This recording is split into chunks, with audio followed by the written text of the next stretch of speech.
Ang mapagpalang gabi po sa ating lahat. Muli ako si Matis Basyahan and welcome to our daily devotion with Pastor Russell Acampo. And today, our devotion talks about ano ang bagong langit at bagong lupa. So, our concept is all about new heavens and new earth. So, ang bagong langit at bagong lupa ay tumutukoy sa espiritual at tipan na pagbabago na dinala ni Kristo. So, hindi sa pagkasira ng mundo, kundi sa pagbabagong lubos ng sangnilikha. So, ayon sa Biblia, ito ay isang larawan ng isang mundo na nilinis, pinabanal, at pinanumbalik sa ilalim ng paghahari ni Kristo. Hindi ito simpleng pisikal na universo na papalitan, kundi ang buong sistema ng lumang kasunduan na pinalitan ng bagong tipan, kung saan ang Diyos ay nananahan na sa kanyang bayan.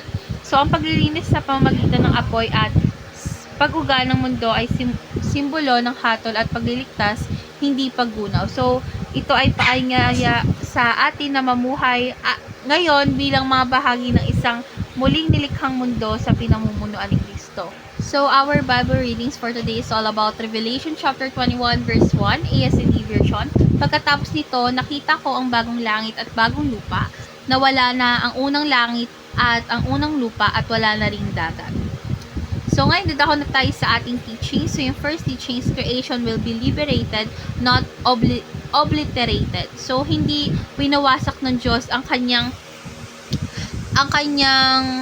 nilikha, kundi pinapalaya ito mula sa kasalanan at kasamaan. So, ang layunin kasi ng Diyos ay pagpapanumbalik, hindi pagkalipol. Second is creation will be renewed, not replaced. So, ang mundo ay hindi tinatapon or itatapon, kundi babaguhin. Gaya ng panibagong buhay na ibinibigay sa mga mananampalataya, ito ang pangakong bagong simula sa ilalim ng kanyang paghahari.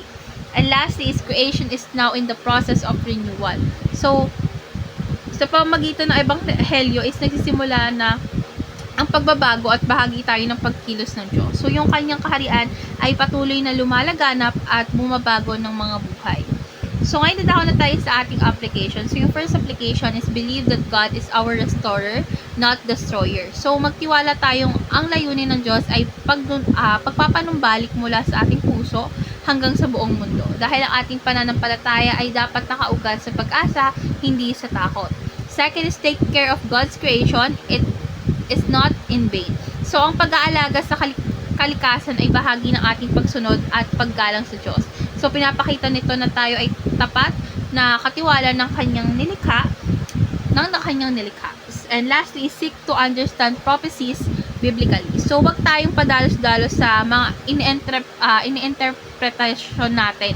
So, dapat nating alamin ang context at yung layunin ng mga pahayag ng Diyos. Dahil ang tunay na pagkaunawa sa propesya ay nagtutulak sa kabanalan, hindi sa takot o pagkakabaha-bahagi.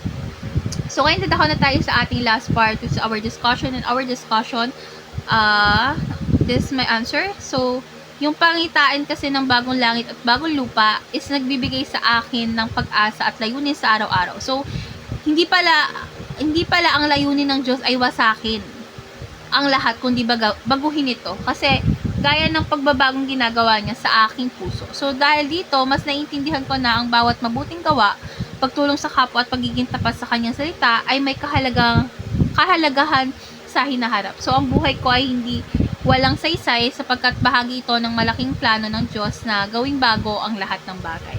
So, last po is, ito po yung aking natutunan sa devotion na ito. So, sa devotion na ito is natutunan ko na ang bagong langit at bagong lupa ay hindi tungkol sa pagkasira ng mundo, kundi sa espiritual na pagbabago na dinala ni Kristo. So, sa pamamagitan ng bagong tipan, ang layunin ng Diyos ay pagpapanumbalik ng kanyang nilikha at ng tamang relasyon ng tao sa kanya. So, naiintindihan ko ngayon na ako ay bahagi ng kanyang layunin, kaya responsibilidad kong alagaan ng kalikasan, mamuhay ng may kabanalan at maghintay ng may pananampalataya sa kanyang mga pangako. So, yung bawat araw kasi, bawat araw isisikapin kong mamuhay ng may layunin bilang tagapagdala ng liwanag at saksi ng kanyang muling paglikha. So, let's pray po. Lord God, maraming salamat po dahil hindi ninyo winawasak ang mundo, kundi pinapabago ito sa ilalim ng bagong tipan ni Kristo. Lord God, turuan mo po kaming maging tapat na katiwala ng iyong nilikha at mamuhay ng may layunin bilang bahagi ng iyong